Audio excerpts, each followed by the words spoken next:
So we'll have a short presentation by Dr. Despina Serghides, and then the panel talk will commence with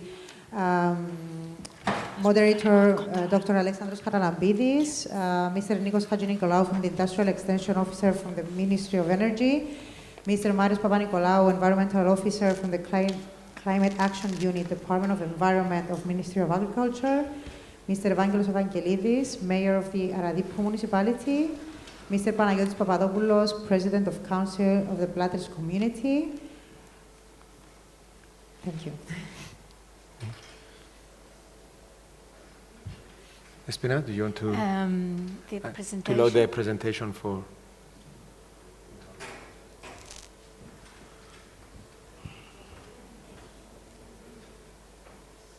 Thank you.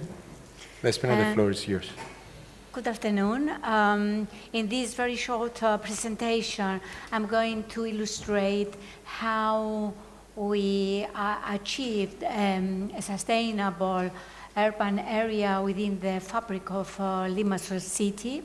This work was done in the framework of a project, an Aeronet European project called SUI, Smart Urban Isle.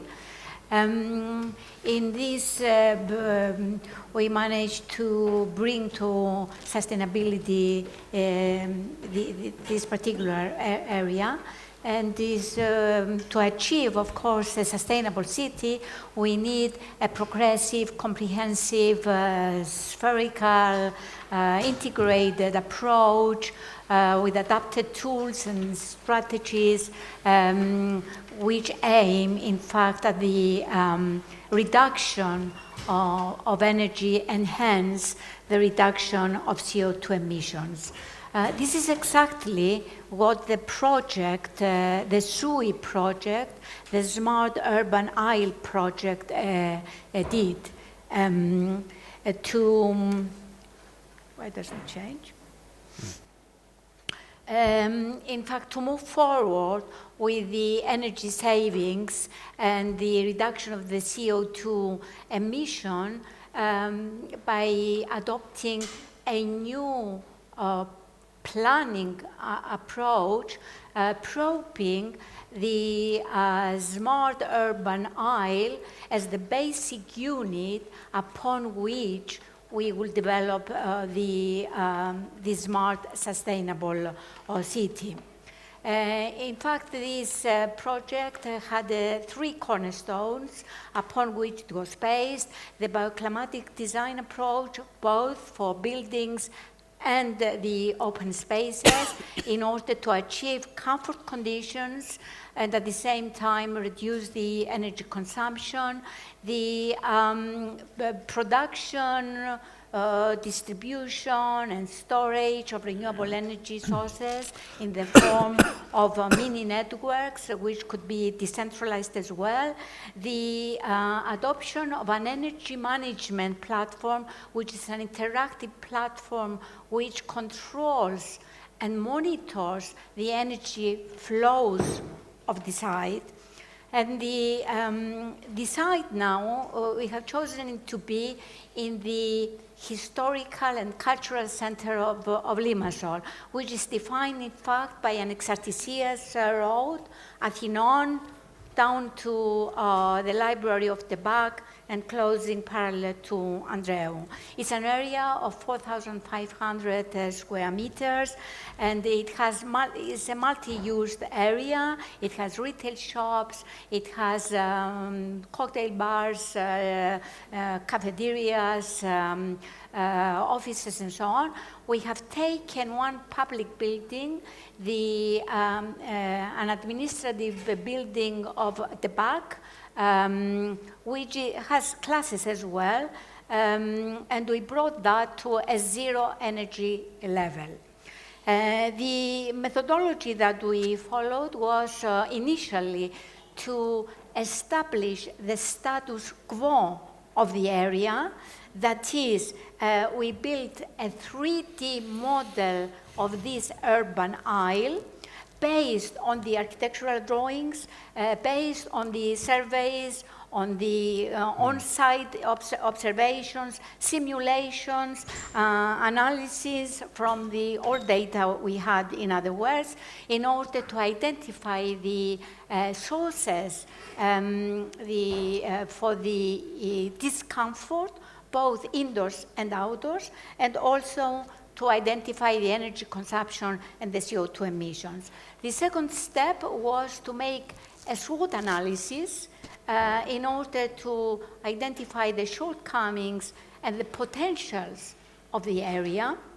And so we built from these different scenarios, scenarios which we based, in fact, on the energy certification which the Ministry of Energy has, on the different categories of certification.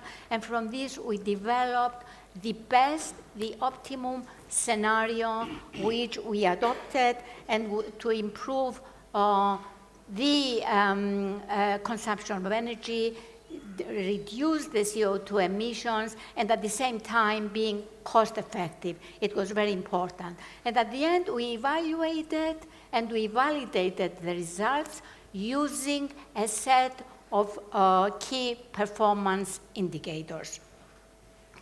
So we concluded to this energy profile for the buildings, for the area, for the mobility and the lighting, and in terms of energy consumption as well as the emissions, or the CO2 emissions.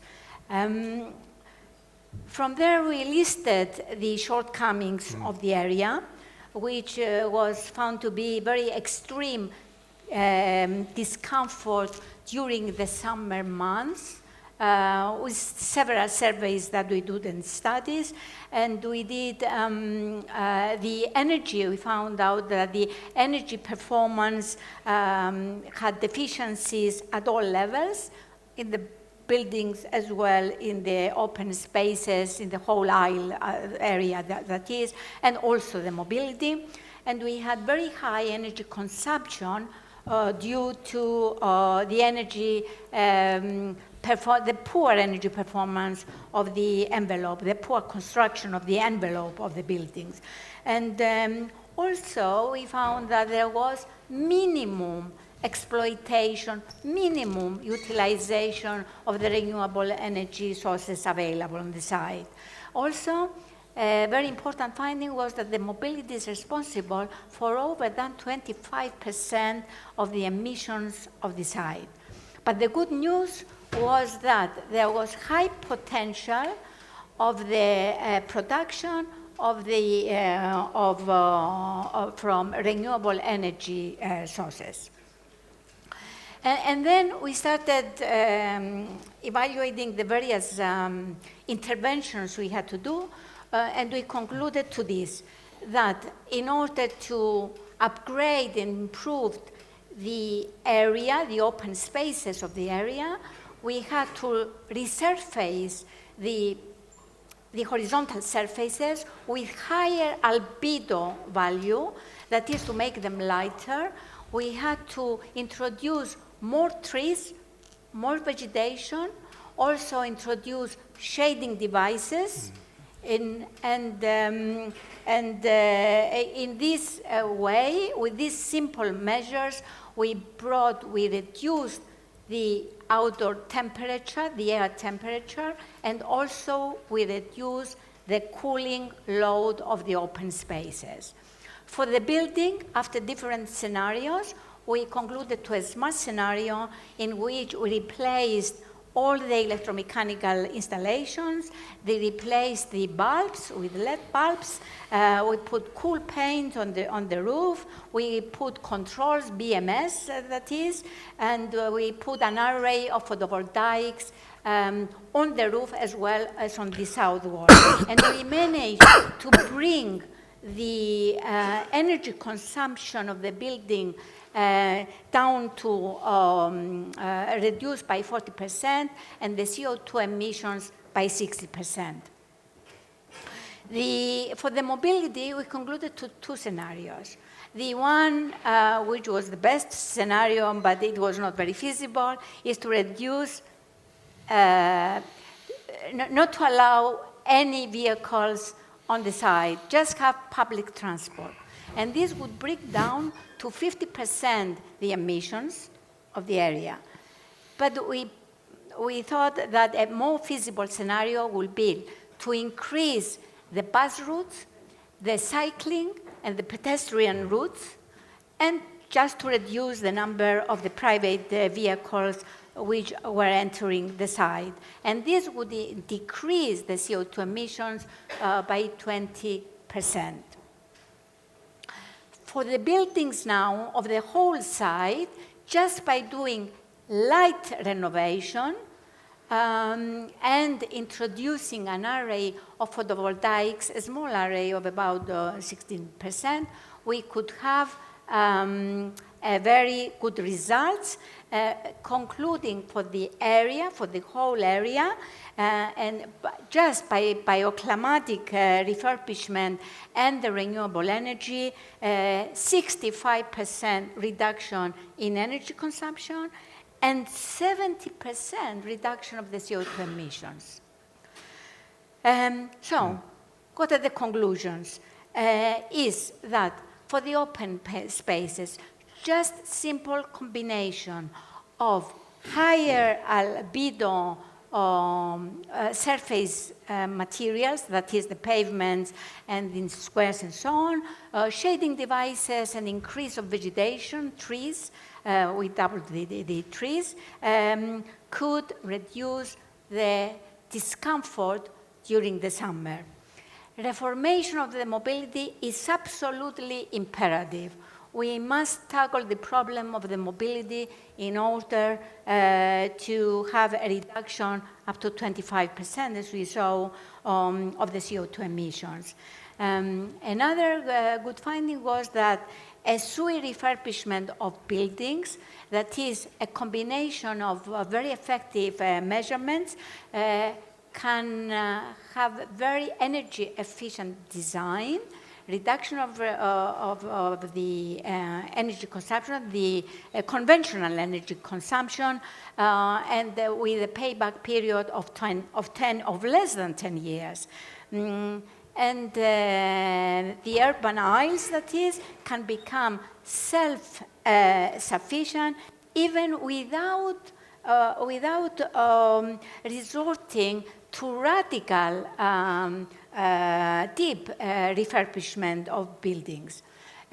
Bottom line of this is that a mini network system with light renovation can contribute to the development of sustainable isles and hence sustainable cities, which of course it contributes to the climate change mitigation. Thank you. Thank you, Despina. One of the project's results that Despina forgot to mention is that I will not drive her back to Nicosia, and I will give you the opportunity to take the bus back to Nicosia. My name is Alexandros Charalambides. I'm an associate professor here at the Cyprus University of Technology. And usually the role of cities as an integral part when it comes to mobility, energy savings in buildings, in how we move or how we live, is forgotten. We forget the role of cities and how an integral role municipalities can play in the whole, in the whole process. So that's why I would like to address my first question to we have with us from the mayor of Aradippou, Mr. Evangelides, and they have a very innovative project that they're doing on hydrogen production and photovoltaics. I would like you to, if you would like to speak more about it. Καταρχήν, να ευχαριστήσω για την πρόσκληση που είμαστε εδώ. Το πρόβλημα είναι ότι δεν υπάρχει ο κόσμος, το κράτος, που να ακούσει και να φέρει τις εφαρμογές που πρέπει σε αυτόν τον τόπο. Διότι υπάρχουν πάρα πολλά. Βλέπω όμως από το Υπουργείο εδώ. Μπράβο. Μετά τον πόλεμο στην Ρωσία και την Ουκρανία, είδαμε ότι υπάρχει μεγάλη ανεπάρκεια ενέργειας στην Ευρώπη. σαν αποτέλεσμα οι τιμές να έχουν εκτοξευθεί και αλυσιδωτά άλλα προϊόντα να είναι σε ψηλές τιμές και να δημιουργούν αρκετά προβλήματα στην Ευρώπη. Εμείς σαν Δήμος ξεκινήσαμε εδώ και 3 χρόνια να εφαρμόσουμε την πράσινη πολιτική στο Δήμο μας, την πράσινη ανάπτυξη. Καταφέραμε μετά από 3 χρόνια να έχουμε το δικό μας φωτοβολταϊκό πάρκο, δηλαδή βγήκαμε τώρα προσφορά και θα έχουμε το δικό μας φωτοβολταϊκό πάρκο. Αυτό θα καλύψει όλες τις ανάγκες του Δήμου στα κτίρια και στους δρόμους όσο οδικό φωτισμό και που θα είναι περίπου τα 3 ΜΒ. Τα υπόλοιπα 3 ΜΒ σκεφτόμαστε με ποιον τρόπο θα μπορέσουμε να βοηθήσουμε τους πολίτες μας. Δηλαδή με το net metering, κάτι το οποίο όμως δεν υπάρχει νομοθεσία στην Κύπρο που να μπορέσουμε να το εφαρμόσουμε. Το τι εννοώ, όταν κάποιος δημότης δεν έχει την οικονομική ευχέρεια να έχει ένα φωτοβολταϊκό στην οροφή του που είναι 6-7 χιλιάδες, 8 αναλόγως πόσα ΜΒ χρειάζεται, να μπορέσει να νοικιάσει από το Δήμο με πολύ πιο μικρό ποσό με το μήνα. Με αυτόν τον τρόπο θα μπορέσει να κάνει οικονομία, θα μπορέσει ο νέος, που συνήθως η νεολαία έχει μεγάλο πρόβλημα τώρα στην Κύπρο, για να μπορέσει να έχει το δικό της σπίτι, να βοηθήσουμε αυτόν τον κόσμο να ορθοποδήσει. Αυτά είναι οι τρόποι που προσπαθούμε να βοηθήσουμε τον κόσμο τον δικό μας, ως επίσης να καλύψουμε τις ανάγκες του Δήμου μας. Ως επίσης, πέρσι το Σεπτέμβριο κάναμε ένα μεγάλο συνέδριο για το υδρογόνο, γιατί νιώθουμε ότι το υδρογόνο θα είναι η νέα ενέργεια, είναι το μέλλον γενικά στον κόσμο. Είχε αρκετή ανταπόκριση. Νομίζω 19 με 13 του μηνός, άτομο από το Δήμο μας, η Εφη που είναι και εδώ μαζί μου, θα ταξιδεύσει στη Σκωτία, όπου υπάρχει ένα conference για ενεργειακή, πώς θα χρησιμοποιήσουμε το υδρογόνο, πώς θα κάνουμε στην ουσία το πράσινο υδρογόνο, κάτι που μας ενδιαφέρει πάρα πολύ. Και αυτό, αν το καταφέρουμε, δεν θα είναι μόνο για μας, θα είναι τουλάχιστον για την επαρχία μας σαν ξεκίνημα. Ήδη έχουμε μιλήσει με άλλους δήμους πώς θα μπορέσουμε να έχουμε το δικό μας σταθμό, να έχουμε την παραγωγή και να μπορέσουμε να καλύψουμε πρώτα τις ανάγκες μας και την ίδια ώρα, γιατί όχι και τον κόσμο το δικό μας να μπορέσει να φτάσει σε καλύτερα επίπεδα και πιο οικονομικά. Perfect. Thank you very much about everything you're doing at the municipality. I would like to go now to Platres with Panayiotis, Municipality of Platres, a completely different style of a big city like we heard before with the Limassol, a big municipality like Aradippou. What's the role of small communities, especially rural areas in Cyprus? Can you help in the whole picture? Σίγουρα μπορούμε. Και από το 2012 που είχα εκλεγεί, υπογράψαμε το Σύμφωνο των Δημάρχων, με αποτέλεσμα το 2014 να ετοιμαστεί το πρώτο ΣΕΑΠ, για να μπορούμε πλέον να δρομολογηθούν κάποιες δράσεις. Ο στόχος ήταν reduction του CO2 20% μέχρι το 2020, ένας στόχος που ήμασταν αρκετά κοντά, και παράλληλα να ετοιμαστεί η προσπάθεια για το 2030. Είμαι σήμερα μαζί σας και από την ιδιότητά μου ως κοινοτάρχης των Πλατρών, αλλά και εκπροσωπώντας τα ορεινά θέρετρα, που ακριβώς λόγω του μεγέθους δεν μπορείς να κάνεις πάρα πολλά πράγματα σε μια μικρή κοινότητα. Έτσι λοιπόν προσπαθήσαμε να δουλέψουμε και περιφερειακά για να μπορέσουμε να έχουμε καλύτερο αποτέλεσμα. Και ήδη αυτή η προσπάθεια άρχισε να φέρνει καρπούς. Είχαμε από τη μια πλευρά μια συνεργασία με το Υφυπουργείο Τουρισμού, με το Δίκτυο Τροόδους και αξιοποιώντας ευρωπαϊκούς πόρους, δουλέψαμε στο βιώσιμο τουρισμό, προσπαθώντας δηλαδή μέσα από την ανάπτυξη της υπαίθρου, μέσα από μια μεθοδολογία που τους κάνει smart, sustainable and inclusive growth, να δώσουμε την ευκαιρία σε κάθε χωριό αυτόν τον μοναδικό θησαυρό που έχει να τον αναδείξει και πάνω σε αυτόν τον θησαυρό να μπορέσει να χτίσει ένα συμπληρωματικό εισόδημα, να μπορέσει να δημιουργήσει έναν πράσινο βιώσιμο τουρισμό. Απ' την άλλη πλευρά, μέσα σε μια συνεργασία με το Ενεργειακό Γραφείο πάλι και το πρόγραμμα European City Facilities, καταφέραμε να πετύχουμε τη μοναδική πρόταση η οποία εγκρίθηκε πέρσι για την Κύπρο, στην οποία συμπεριλαμβάνονται 13 κοινότητες του Τροόδους και στηρίζεται βασικά σε 4 άξονες. Ο ένας άξονας είναι ένα πιλωτικό πρόγραμμα γραφείων Κοινοτικού Συμβουλίου, πώς μπορούν να μετατραπούν σε zero energy χώρος. Παράλληλα, έχουμε ένα σχολείο στην Κυπερούντα που θα δούμε πώς μπορεί αυτή η ενεργειακή εκπαίδευση να ξεκινήσει από μικρή ηλικία και να δώσει την ευκαιρία στα παιδιά να βλέπουν όλες αυτές τις εφαρμογές μέσα στην ίδια τους την κοινότητα και να μεγαλώσουν με αυτή την νέα τάξη πραγμάτων, μπορούμε να πούμε. Συγχρόνως δημιουργήσαμε ένα σύνολο ποδηλατικών διαδρομών και με μια σειρά από σημεία με e-bikes να μπορέσουμε να ενώσουμε τις κοινότητες μεταξύ τους και τουριστικά από τη μια πλευρά, αλλά και αξιοποίηση από τον τοπικό πληθυσμό και σε συνδυασμό με ηλεκτρικά λεωφορεία να ενώσουμε τις δύο επαρχίες, τη Λεμεσό και τη Λευκοσία, περιμετρικά του Τροόδους. Έτσι λοιπόν, μέσα από αυτά τα 4 προγράμματα, τα οποία βρίσκονται στο στάδιο της ολοκλήρωσης της μελέτης και μέσα από το EEWC το πρόγραμμα θα προωθηθούν για να μπορέσουμε να βρούμε είτε επενδυτές όποια είναι επενδυτικά προγράμματα και τα υπόλοιπα μέσα από τα resilient funds της κυβέρνησης να μπορούν να επιχορηγηθούν. Συγχρόνως, οι προσπάθειες ήδη έχουν καρποφορήσει. Μαζί με το Ενεργειακό Γραφείο έχουμε κερδίσει ένα χωράριζον. Στα πλαίσια αυτού του χωράριζον έχουν 4 δράσεις πιλωτικές που θα γίνουν στην περιοχή του Τροόδους. Η μια καλύπτει ένα μικρό ξενοδοχείο το οποίο θα μετατραπεί σε zero energy και θα αποτελέσει ένα παράδειγμα και για τους άλλους ξενοδόχους του Τροόδους να μπορούν να το ακολουθήσουν και να μπορούν να δουν τους λογαριασμούς πριν και μετά για να αντιληφθούν ακριβώς ότι έστω και επενδυτικά, χωρίς ακόμα funds κυβερνητικά, θα μπορούν να το αξιοποιήσουν.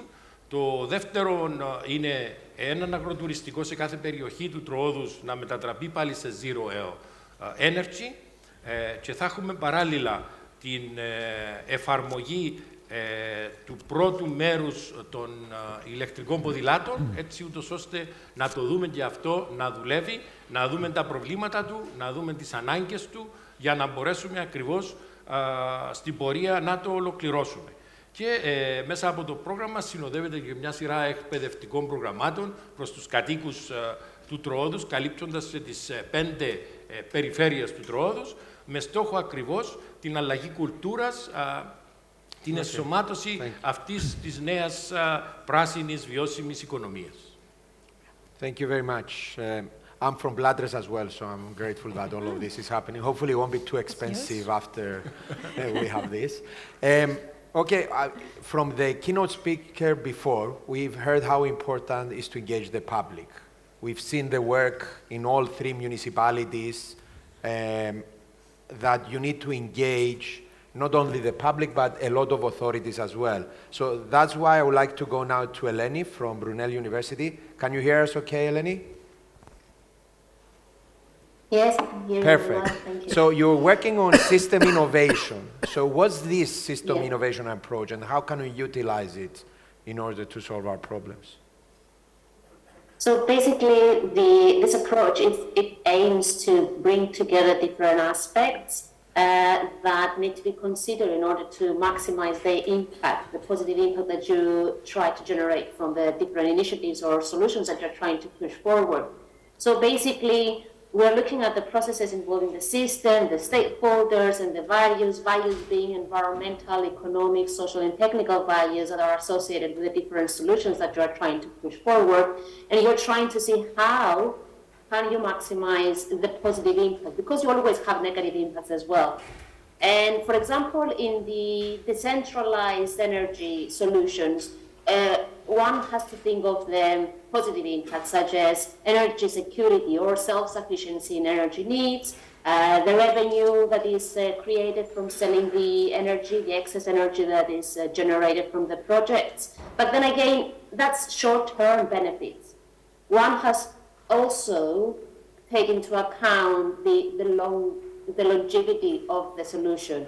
So you need to really think about the lifetime of the technologies. For example, solar panels have 15 years, maybe 20 years of a lifetime. So what are you going to do with that after it comes to an end? The functionality is not there anymore. So you really need to think about the waste, because yes, you have carbon emission reductions, and you have benefits in the short term, but what about the benefits that you want to accrue in the long term? And that's what the systems thinking approach aims to achieve. It helps us to gain insight on the aspects that are involved across the system over the entire life cycle of the initiatives and solutions that we are pushing forward. There is lots that we can say about this. I just gave you an example, and maybe we can continue the discussion later on. Thank you.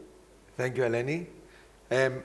Let's go to Nicos now from the Ministry of Energy, Commerce and Industry. One of the things we heard is about, again, I want to focus on the engagement of the public, as you realize from all my questions so far.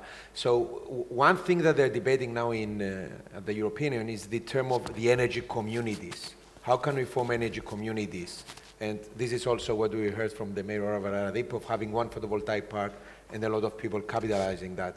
So what are energy communities, and what's the current situation now in Cyprus? Σήμερα στην Κύπρο προς το παρόν δεν έχουμε ενεργειακές κοινότητες, αλλά εξ όσου γνωρίζω διαμορφώνεται το ρυθμιστικό πλαίσιο για τις ενεργειακές κοινότητες. Αλλά ειδικά στον τομέα των κτηρίων πρέπει να δούμε το ευρύτερο πολιτικό περιβάλλον και πώς αυτό οθεί τη δημιουργία ενεργειακών κοινοτήτων. Στην ενεργειακή απόδοση των κτηρίων συνήθως χωρίζουμε τα κτίρια σε δύο κατηγορίες, τα νέα και τα υφιστάμενα. Και ο λόγος που τα χωρίζουμε σε δύο κατηγορίες είναι γιατί έχουν διαφορετικές προκλήσεις, οικονομικές, τεχνικές, κοινωνικές. Ήδη τα νέα κτίρια, εδώ και 3 χρόνια, πρέπει να είναι κτίρια σχεδόν μηδενικής κατανάλωσης ενέργειας, που σημαίνει κτίρια υψηλής ενεργειακής απόδοσης που συμπληρώνουν μεγάλο μέρος των αναγκών τους από ΑΠΕ. Από το 2030 φαίνεται ότι όλα τα νέα κτίρια πρέπει να είναι κτίρια μηδενικών εκπομπών, που ουσιαστικά πρέπει να είναι κτίρια υψηλής ενεργειακής απόδοσης, τα οποία συμπληρώνουν την ενέργεια τους από ανανεώσιμες πηγές, που είναι πλησίον του κτηρίου, στο κτίριο, αλλά μπορεί να είναι και σε απόσταση από το κτίριο. Άρα, πολλά κτίρια, ακόμα και καινούργια, ενδεχομένως να μην μπορεί να έχουν αρκετές ΑΠΕ στον χώρο του κτίριου. Οπότε, μια λύση θα είναι σίγουρα οι ενεργειακές κοινότητες. Οι ενεργειακές κοινότητες, μάλλον, θα είναι και μια λύση και για τα υφιστάμενα κτίρια, γιατί το όραμα της είναι στην Ένωση μέχρι το 2050 το κτηριακό απόθεμα να είναι απαλλαγμένο από εκπομπές διοξειδίου του άνθρακα. Πράγμα που σημαίνει ότι πρέπει να δώσουμε μεγαλύτερη έμφαση στις ριζικές ανακαινήσεις, οι οποίες θα περιλαμβάνουν και ΑΠΕ, τεχνολογίες ΑΠΕ στο κτίριο. Αλλά ξέροντας τους τεχνικούς περιορισμούς που έχουμε σήμερα, σε πολλές περιπτώσεις αυτό δεν θα είναι εφικτό. Οπότε οι έργα όπως αυτά που ακούσαμε πριν, δηλαδή μια κοινότητα να κάνει έναν πάρκο το οποίο να αποφελείται ο δημότης, για παράδειγμα, ή ακόμα μια ομάδα επαγγελματιών να κάνει μια ανάπτυξη από την οποία να υποφελείται, συμβάλλουν στην απαλλαγή από τις εκπομπές διοξειδίου του άνθρακα και για τα κτίρια. Βέβαια, να πούμε ότι μια ενεργειακή κοινότητα σίγουρα είναι μια κοινότητα που περιλαμβάνει έργα ΑΠΕ, αλλά ενδεχομένως να πρέπει να περιλαμβάνει και κάποια έργα εξοικονόμησης ενέργειας. Δηλαδή, για παράδειγμα, δεν θα έχει κάποιο νόημα μια κοινότητα που είναι εργοβόρα να προχωρά σε μια μεγάλη ανάπτυξη ΑΠΕ χωρίς ήδη αναλαμβάνει κάποια μέτρα εξοικονόμησης. Στο κάτω-κάτω, αν λαμβάνουμε μέτρα εξοικονόμησης ενέργειας, τότε η ανάπτυξη ΑΠΕ είναι μικρότερη επιβάρυνση στο περιβάλλον. Καταληκτικά, στο ερώτημα σου να πω ότι θεωρώ ότι πρέπει να υπάρχει το κατάλληλο ρυθμιστικό πλαίσιο, αλλά νομίζω επίσης και άλλες πολιτικές και μέτρα, καθώς και οι δυνάμεις της αγοράς, δηλαδή για παράδειγμα οι αυξημένες τιμές ενέργειας, θα οδηγήσουν στην ανάπτυξη ενεργειακών κοινότητων στην Κύπρο, κάτι που σε κάποιες περιπτώσεις νομίζω είναι υποδιαμόρφωση. Thank you, Nico. And yeah, I agree that there should be the legislation. Importantly, we should have a plan. Not, we do this project because we found this money, we do this PV because we found this opportunity. There should be a plan of how we put all the actions in order. And this is Marios from the Ministry of Environment to talk to us about, well, actually, the government's National Energy and Climate Plan. Όπως οι περισσότεροι γνωρίζετε, ήδη έχει εκπονηθεί και υποβληθεί στην Ευρωπαϊκή Επιτροπή από το 2020 το Εθνικό Σχέδιο για την Ενέργεια και το Κλίμα, το οποίο ουσιαστικά είναι το θεσμικό πλαίσιο μέσα στο οποίο μπαίνουν μέσα όλες οι πολιτικές σε εθνικό επίπεδο, οι οποίες θα οδηγήσουν να πιάσουμε τους στόχους της Ευρωπαϊκής Ένωσης. Να πούμε εδώ ότι όταν εκπονήθηκε το σχέδιο των υφιστάμενων, οι στόχοι ήταν διαφορετικοί. Τώρα με το πακέτο το Fit for 55, από το 24% που είχαμε σε εθνικό επίπεδο για το 30%, σε σχέση με το 2005 ενώ πάντα, θα πράγμα στο 32%. Με βάση το Progress Report, το οποίο υποβλήθηκε τον Μάρτιν, έχουμε πρόβλημα. Δεν πιάνουμε δεν πιάνουμε τους στόχους του 24% μέχρι το 30% με βάση τις προβλέψεις πάντα που κάνει ο κύριος Ζαχαριάδης στο Ινστιτούτο Κύπρου. Το λοιπόν, πόσο μάλλον με το 32%. Το λοιπόν, και τράττουμε τις ευκαιρίες που έχω και πάνω στο πάνελ δύο δημάρχους. Ξεκινάει τώρα τον Ιούνιο του 2023, θα παραδοθεί το προσχέδιο του αναθεωρημένου NECP, του Εθνικού Σχέδιου για την Ενέργεια και το Κλίμα. Μέσα στον Μάη θα γίνει η δημόσια διαβούλευση σχετικά με την αναθεώρηση για το προσχέδιο, αλλά μέσα στον Ιούνιο του 2024 θα υποβληθεί το τελικό και θέλουμε τις κοινότητες να είναι παρόν για να συγκλίνει το κενό, τον gap που μιλήσαμε πριν. Αυτά. Ευχαριστούμε, Μάριε. Thank you, Marios. So, before I ask any second questions to the panelists, anyone has any questions? You don't have to be shy. Just raise your hand, state your name, your organization, and where you're from. Theodoros? They're tired. Okay. Sorry. Yes, thank you.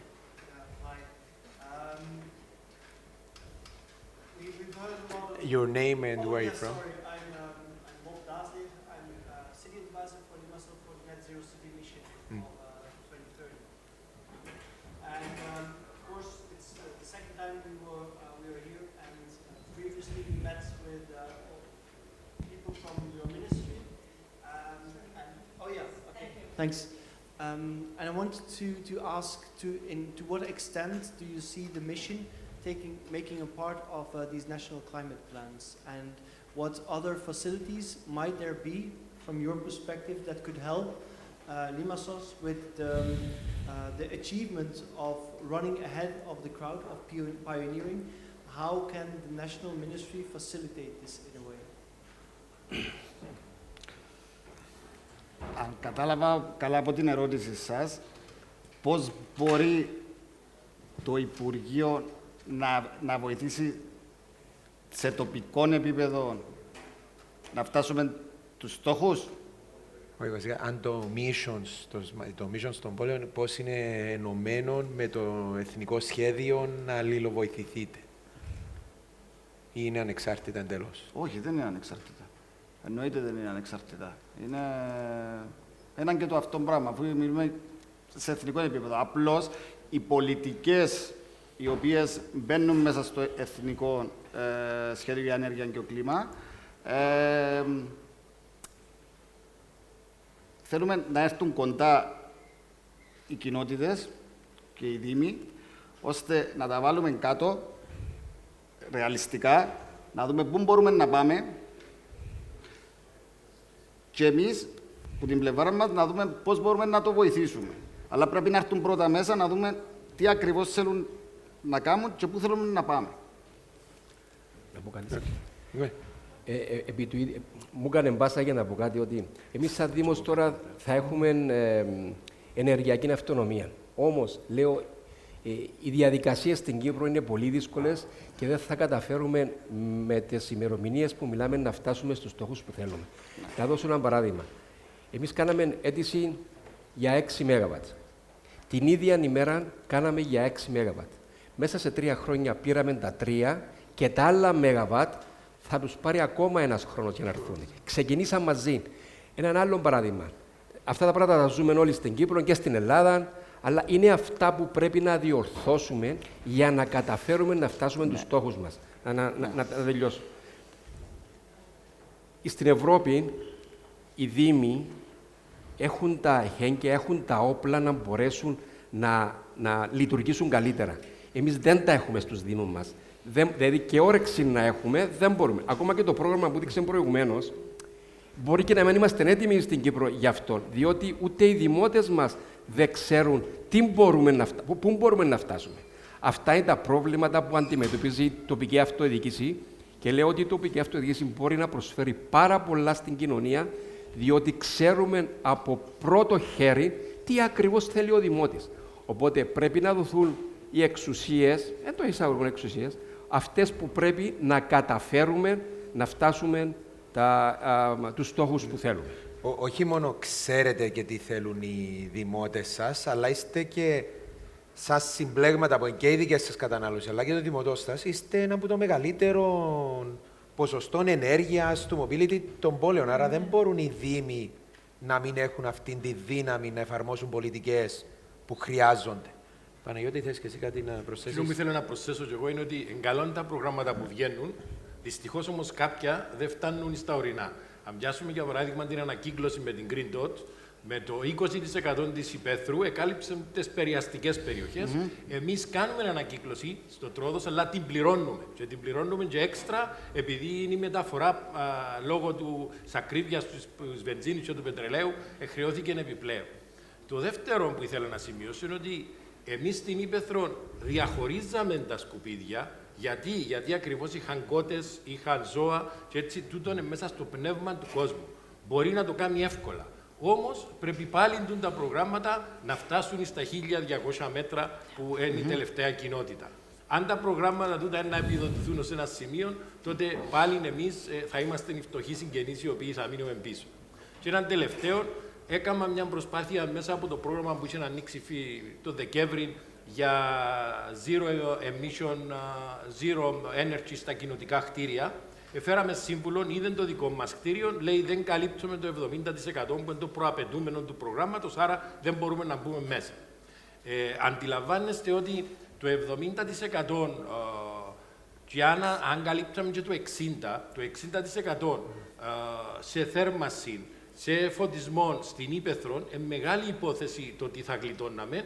Και δεν μπορείς να το βάλεις στην ίδια μοίρα με μια κοινότητα που είναι κάτω χαμηλά και χρειάζεται απαραίτητα να καλύψει το 70%. Άρα ελπίζουμε ότι η νέα έκδοση του προγράμματος να είναι πιο ελαστική και να μπορέσει να καλύψει και τις δικές μας κοινότητες, διότι μιλούμε για παλιά κτίρια ως επιτοπλίστων, οπότε αντιλαμβάνεστε είναι απαραίτητη τούτη προσαρμογή στα νέα δεδομένα, σίγουρα είναι απαραίτητη η αλλαγή πορτοπαραθύρων κτλ.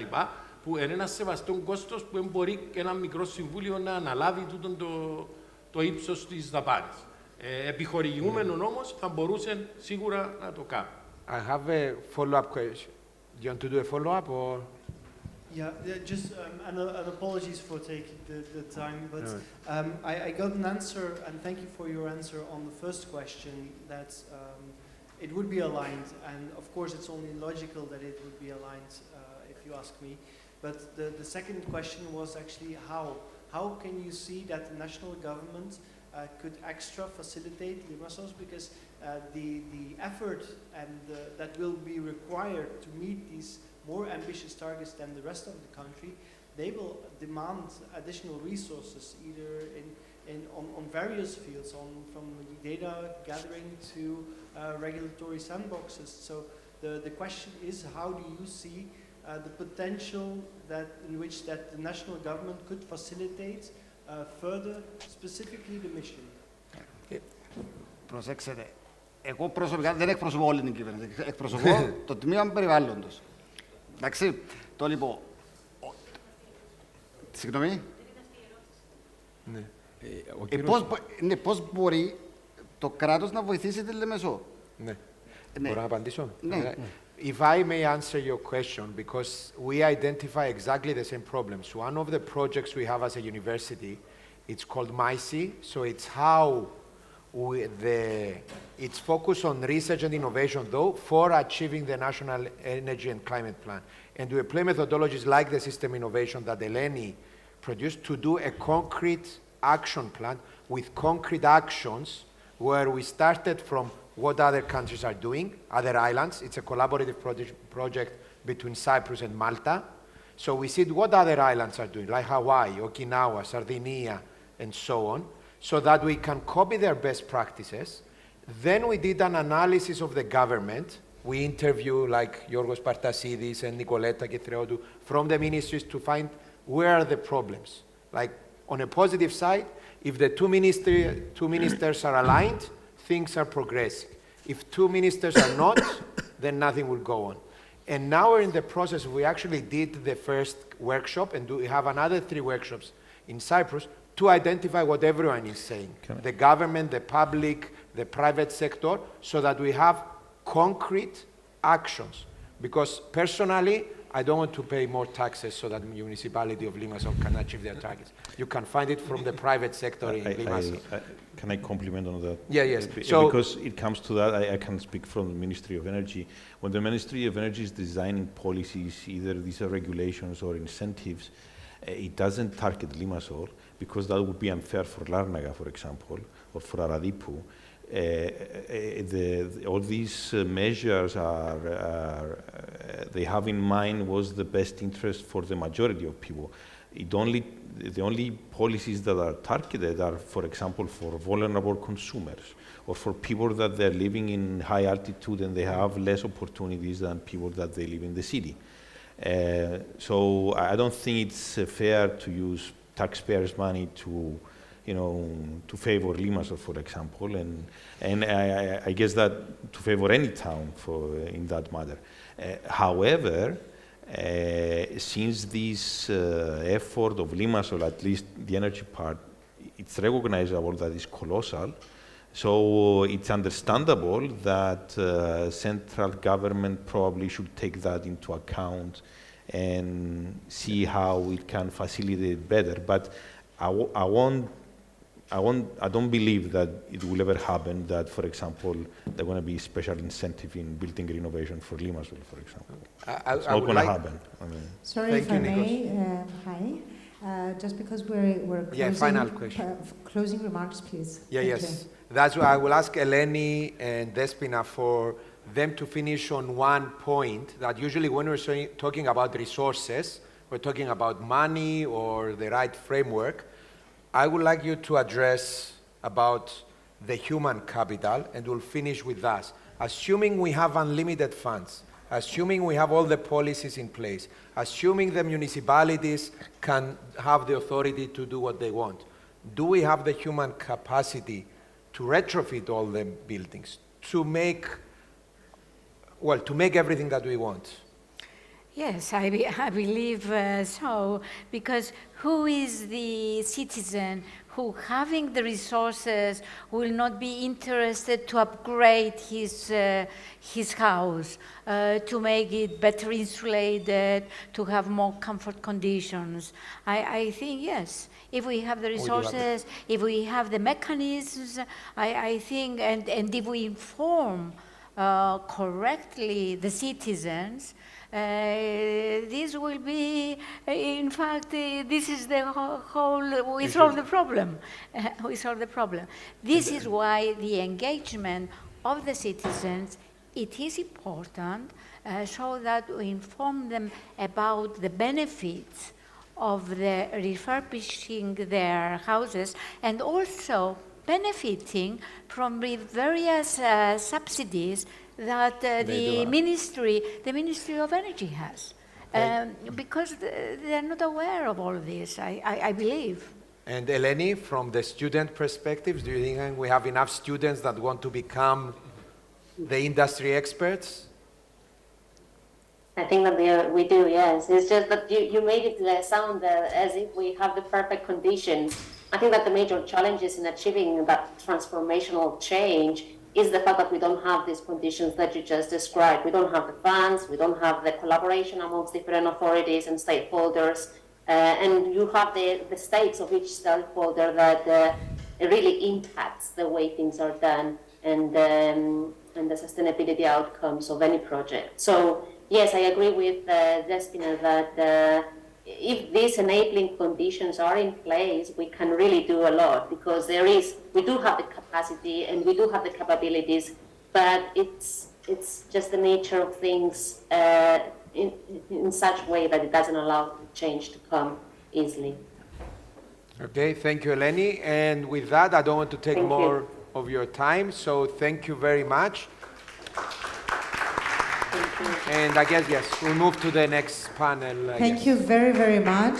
Thank you for the participation. We're going to move forward now on discussion on prospects and challenges for the blue economy.